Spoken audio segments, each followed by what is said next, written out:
Let's do this. I didn't expect the Kool Herc video to take off in the way it did. I had basically no subscribers, no channel history, no nothing, and yet here we are, thousands of views, hundreds of comments, and a few dislikes later. I definitely think I could have framed that video differently. There was a response from the Bronx, people thinking I was denying their history, but that was never my intention. I was trying to demonstrate simply that Herc wasn't the be-all and end-all of early hip-hop, and that Flash building on the work of Kool Herc and a lot of other DJs was the first to pull everything together into a package that we would consider hip-hop today. This allowed me to touch on important DJs who were as influential to the development of DJing as a skill and as an art as Herc was, including Pete Jones, DJ Hollywood, Grandmaster Flowers, Disco King Mario, and a lot of others. With that being said, the video sparked a great conversation, and so I wanted to pick out a few of the comments I thought added to the discussion and kind of keep it rolling. So the first one here from Chuck really gets to the heart of what I was trying to get across in the video. However, he was the first DJ to play the Get Down and not play the whole song. He should be rightfully credited for setting the tone at 100%. Like that was really his big innovation, right? Is he wasn't the first DJ to play breakbeats. He wasn't the first DJ to play that style of music, but he was the first to place such a heavy emphasis on it. And that's what really kicked on and pushed the next generation of DJs in the direction that they went. Ingo says here all the first generation b-boys came from the Bronx and Harlem, and they went to his jams or to Mario's. Why? Because no one else would play their music or wanted them there. Yes, he cultivated that culture of b-boying and of breakdancing in a way that no other DJ was doing at the time.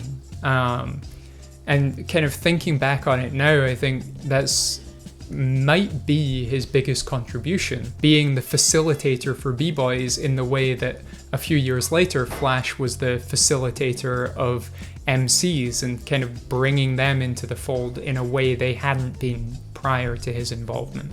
And then Jock James saying the b-boys or breakboys were the driving force to have this type of music played so they could breakdance. Other DJs took it to another level, but Herc showed them the way. And yeah, of course, other DJs took it to another level.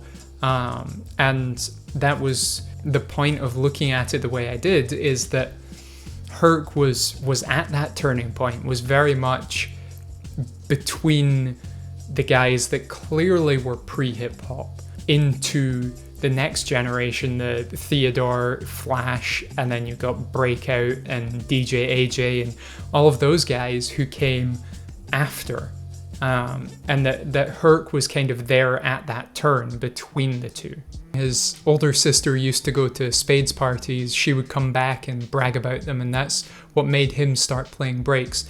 And this is something I've heard a couple of times. Till I hear the mixes of it, I don't want to say confidently that yes, that was happening at these other parties before Herc. I also heard mixtapes in the early 70s of a Brooklyn DJ cutting breakbeats. Another time that I've heard this, and I've heard this about Grandmaster Flowers as well, that he was doing this around the start of the 70s, of not just playing breakbeats, but cutting breakbeats together. I've not actually heard the mixes of it. I haven't been able to verify and know for sure this was happening prior to, 73, 4, or 5. If anything, Herc started the idea and then Flash mastered it and made it better. Herc came up with the merry-go-round, but it was kind of imprecise and it wasn't perfect way to do what he was trying to do. I guess he wasn't really too concerned with that either, right? If people are rocking to the music and people are enjoying the party, it kind of doesn't matter. And Flash went, well, no, it does still matter. And he kind of pushed that more technical side of DJing forwards from a place that it kind of wasn't, honestly. Even if you look at the guys downtown in the big clubs, they weren't technically proficient DJs. They had the best playlists, they had all the best records, but that didn't make them great at the art of DJing. Why are you speaking on hip hop when you're not from the culture? For sure, I'm originally from Scotland, and yes, I'm not from the Bronx, and you know, this isn't something that I grew up in. I didn't know these guys personally. You know, this is something that I was learning about. It's something I was interested in, and it's something that I know a lot of people don't know very much about. I know that early 70s, mid 70s era is something that is underreported and it is under talked about. As much as, yes, I could have framed the original video better, I think a lot of the information in there is good, and I think that it's important to talk about, and I'm very happy with how the conversation has gone, and that a lot of people have got more information from that, and I've learned things since I put it up, which, you know, is fantastic. Man, don't you ever interview Herc, he would cuss you out for this. And you know what? I would love to talk to Herc. I know it's not an easy opportunity to get. Maybe he wouldn't give me the time of day. I learned so much putting that first video together, and I've learned an awful lot more since writing it and since putting it out. But I still have a lot of questions. The more I read and the more I learn about that time in history, the more questions I have. DJ Flowers in Hollywood were basically disco DJs, nothing to do with hip hop. So this is something I was curious about too. What disco DJ means kind of morphed across the 70s. So at the end of the 70s, it meant you were playing disco music, and that was your wheelhouse. At the start of the 70s, disco music didn't exist, really. And where it did, it wasn't called disco music yet. It was just the music that was played in discotheques. So if you were a DJ who was playing in clubs, you were a disco DJ. So nothing to do with hip hop? Yeah, maybe, sure, but disco DJ didn't mean that all they played was disco, it just meant that they played in discotheques. And the other part here, discrediting Herc and Flash because they were Caribbean. So this is something that I'm more curious about now than ever. In that video, I did make a point of saying, you know, Herc said at the start of the 80s, like, it was nothing to do with dancehall. It was nothing to do with U-Roy. It got me wondering, because some of the other things that Herc had said back in that time period were very dismissive of Jamaica and its influence on his work, but also more recently he's been very clear in saying that when he came to America and when he came to New York, it wasn't cool to be Jamaican.